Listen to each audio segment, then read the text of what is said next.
1 জানুৱাৰীত সলনি হ'ব 6টা নতুন নিয়ম। বেংক গ্ৰাহকৰ লগতে PM কিষাণ কৃষকৰ বাবে সলনি হ'ব কেইবাটাও নতুন নিয়ম।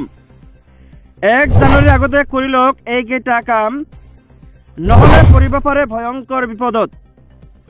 কি নিয়ম সলনি হ'ব জানিবলৈ ভিডিঅ'টো শ্বেয়াৰ কৰি সম্পূৰ্ণ চাওক।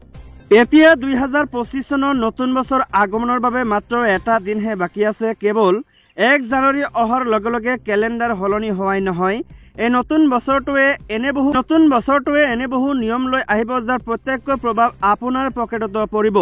নতুন বছৰত কাৰ্যকৰী হ'বলগীয়া নিয়মৰ সম্পূৰ্ণ তালিকা জানি লওক। প্ৰথমটো খবৰ হৈছে চেন্সেক্সৰ মাহিলী মেদ উকলি যোৱাৰ সময় সলনি হ'ল। 2025 চনৰ 1 জানুৱাৰীৰ পৰা চেন্সেক্স, বেংকেছ আৰু চেন্সেক্স 50ৰ মাহিলী মেদ উকলিব প্ৰতি মাহৰ শেষ মঙলবাৰে। চেন্সেক্সৰ সাপ্তাহিক চুক্তিৰ ম্যাদও শুকুৰবাৰৰ পৰিৱৰ্তে মঙলবাৰে শেষ হ'ব। বৰ্তমান চেন্সেক্সৰ মাহিলী ম্যাদ প্ৰতি মাহৰ শেষ শুকুৰবাৰে, আনহাতে বেংকেক্সৰ মাহেকীয়া চুক্তিৰ ম্যাদ প্ৰতি মাহৰ শেষ সোমবাৰে আৰু চেন্সেক্স 50ৰ চুক্তিৰ ম্যাদ প্ৰতি মাহৰ শেষ বৃহস্পতিবাৰে শেষ হ'ব। দ্বিতীয় নিয়মটো হৈছে নতুন গাড়ী কিনাটো ব্যয়বহুল হৈ পৰিব নতুন বছৰত। নতুন বছৰৰ 1 জানুৱাৰী পুৱাৰে পৰা নতুন গাড়ী কিনিলে আপোনাৰ বাবে ব্যয়বহুল হ'ব।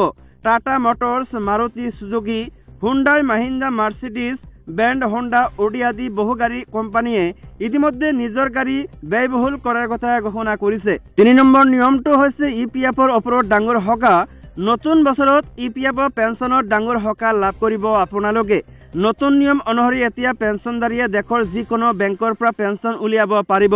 ইয়াৰ বাবে তেওঁলোকক কোনো অতিৰিক্ত পৰীক্ষণৰ প্ৰয়োজন নহ'ব। 4 নম্বৰ নতুন নিয়মটো হৈছে UPIৰ ক্ষেত্ৰত কেইবাটাও নিয়ম সলনি হ'ব।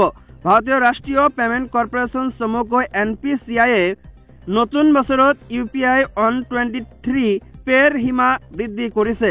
বৰ্তমানলৈকে পেমেণ্ট সেৱাৰ জৰিয়তে সৰ্বোচ্চ 5,000 টকা পৰ্যন্ত লেনদেন কৰিব পৰা যাব। নতুন বছৰত ইয়াৰ সীমা 10,000 টকালৈ বৃদ্ধি কৰা হ'ব। 5 নম্বৰ নিয়মটো হৈছে LPGৰ মূল্য। LPGৰ মূল্য প্ৰতি মাহৰ 1 তাৰিখে সলনি হয়। প্ৰতি মাহৰ প্ৰথম দিনাই LPGৰ মূল্য সংশোধন কৰা হয়। এনে পৰিস্থিতিত 2025 চনৰ 1 জানুৱাৰীত তেল কোম্পানীসমূহ LPGৰ মূল্যত কিবা সালসলনি কৰে নে নকৰে সেয়া লক্ষণীয় হ'ব।